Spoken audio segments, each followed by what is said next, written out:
The shift from fossil to sustainable energy sources is not only changing how we use, store, and distribute energy, it's also massively transforming the manufacturers who provide our current and future solutions. They will have to make the shift to the changing demands at lightning speed because we don't have much time. It's a real challenge for the companies and, of course, the people who have to make it happen. I'm an optimist, but I can't help asking myself how to transform our business landscape to achieve results as quickly and flexibly as startups, or let's say, to produce them. Hello and welcome to a new episode of Minus 253 degrees Celsius, the monthly expert talk that gets to the point, to the boiling point of hydrogen. Today, I'm once again in beautiful Bamberg to talk to someone who's at the center of such a transformation process. And I'd like to welcome Benjamin Hübner, Senior Manager in Manufacturing here at Bosch in Bamberg. And he's recently industrialized parts for combustion engines and now does the same for hydrogen products. Benjamin, it's great to have you here. Thank you very much. First question I'd like to ask you. You and your team are making a completely new product, an electrolyzer stack. Production ready in no time. And on top of that, it's also non-automotive. So let's get straight to the point. That sounds more like a test for a startup. Does it work with the mentality of a long-established organization? I would say yes. So my team and I, we have our roots in the automotive business, and now we have to switch with our newest product, the electrolyzer stack, to a totally new experience for us, to the non-automotive business. I would say yes, this is possible. What makes you so confident? I have to explain a little bit more the differences between both worlds, I guess. So our classical product was the common rail injector like this, and we are producing this since several years and about several generations. The most difference in the industrialization is that we had in the past 3 to 4 years for a lead time of a platform, and now we are talking about time to market in almost 2 years. And this is a little bit challenging. And for the newest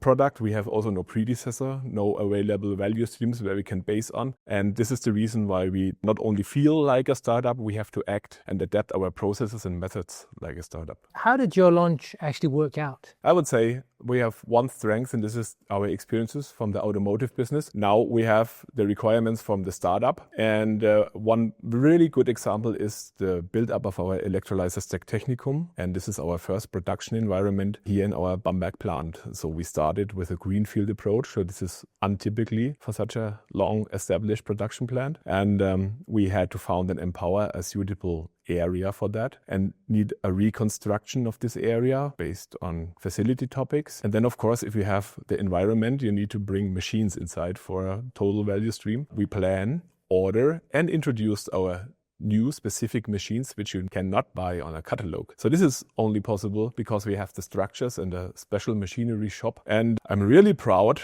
that we could establish this in almost 15 weeks. From zero to a prototype in a few weeks, that's quite an achievement. So is there a recipe, or was there a recipe for why you started so well? I'm 100% convinced the people are the key. Always when you are in front of a transformation, it's really crucial. I would say it's a must-have to have a clear and transparent strategy. And therefore, we decided in our department that we establish a change project with the human beings in the clear focus. So I'm, as a project leader for that change project, get support from a professional change manager. Together, we keep our staff on site and always active and part of the transformation itself. That resonates with me personally because I lead many change projects too as a coach myself, and I see repeatedly how much it motivates and enables people to take on new and perhaps unfamiliar challenges. We got so much confidence, so much contribution, and also valuable feedback from the team. This helps us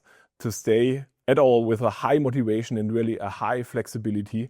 And this enables us to act differently for topics which are upcoming with the whole team. Can you give us an example where that helped? I would say we achieved an impressive internal technical progress, and we had the possibility to replace a heavy-duty industry press by a much easier and much more efficient mounting tool, also much smaller. And this was based on the idea of one of our employees. If you lack know-how along the way, where do you actually get it from? The most important question is, where is our lack of competences or know-how? And when we know that, we can act. For me, there are several options. One is that we contact universities and professions and exchange know-how, competences, state-of-the-art technologies, and so on. If this is not possible, then you need the domain experts inside your team to come to a next level. This is also clear. Then you have to hire these experts. We were also able to hire ones. And in such a huge company as Bosch, you always have products, processes which are similar, comparable to your product. And therefore,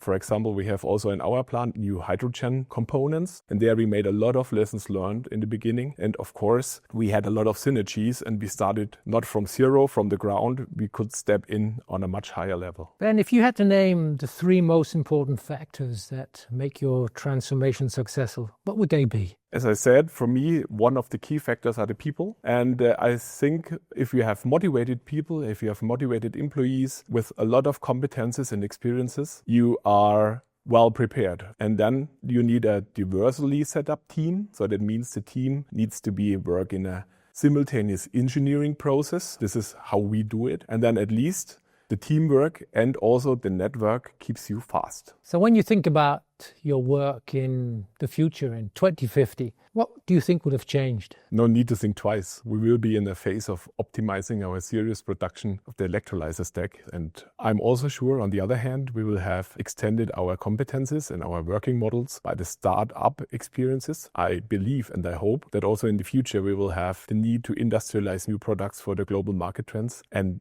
then we are able to switch directly between the automotive and the non-automotive startup mode. Benjamin, thank you very much for these insights. And I'd like to thank you for joining us for this episode of Minus 253 degrees Celsius, the expert talk that gets to the point, the boiling point of hydrogen. Thank you and see you next time.